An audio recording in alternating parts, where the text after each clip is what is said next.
નમસ્કાર, કલમ યુદ્ધ સમાચારની સાથે હું છું આપની સાથે પાયલ બામભણિયા। તો જોઈએ આજના મહત્વના સમાચારમાં। અકસ્માતોની સંખ્યા ઘટાડવા અને રોંગ સાઈડમાં આવતા વાહન ચાલકો સામે કાર્યવાહી કરવા પોલીસની સ્પેશિયલ ડ્રાઈવ ચલાવવામાં આવી રહી છે। આ સ્પેશિયલ ડ્રાઈવ અંતર્ગત છેલ્લા 3 દિવસમાં કુલ 170 લોકો વિરુદ્ધ કાયદેસરની કાર્યવાહીઓ હાથ ધરવામાં આવી છે। તે ઉપરાંત તેઓના લાયસન્સ રદ કરવાની પ્રક્રિયાઓ પણ હાથ ધરવામાં આવી છે।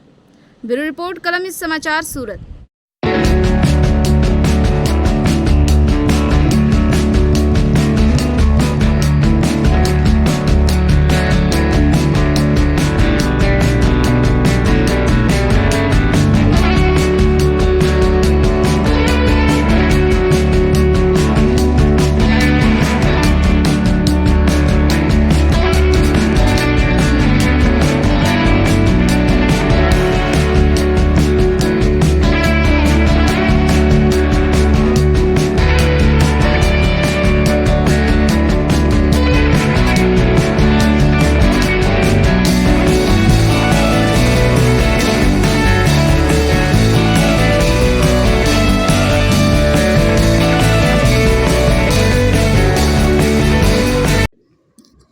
સુરત શહેર ટ્રાફિક શાખા દ્વારા માનનીય પોલીસ કમિશનર શ્રીના માર્ગદર્શન હેઠળ સમગ્ર શહેરમાં અત્યારે રોંગ સાઈડની ડ્રાઈવ ચાલી રહી છે।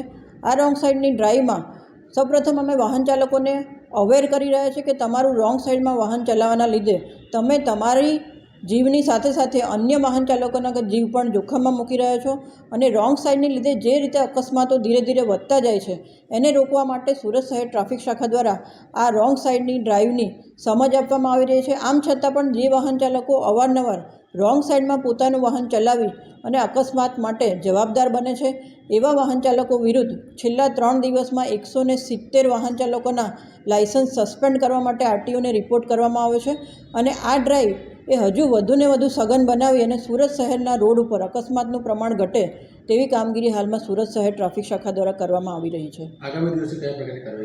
આગામી દિવસોમાં હજુ પણ જોખમકારક રીતે પોતાનું વાહન ચલાવવું એટલે કે ઓવર સ્પીડિંગમાં પોતાનું વાહન ચલાવવું, રોંગ સાઈડમાં પોતાનું વાહન ચલાવવું અને વાહન ચલાવતી વખતે મોબાઈલ ફોન પર વાત કરવી, એ ત્રણેય હેડ હેઠળ હજુ આ ડ્રાઈવ વધારે સઘન બનાવવામાં આવશે અને આ ત્રણેય ડ્રાઈવમાં તમામ વાહન ચાલકોના લાયસન્સ છે એ સસ્પેન્ડ કરવા માટેના રિપોર્ટે આરટીઓને ચોક્કસપણે કરવામાં આવશે।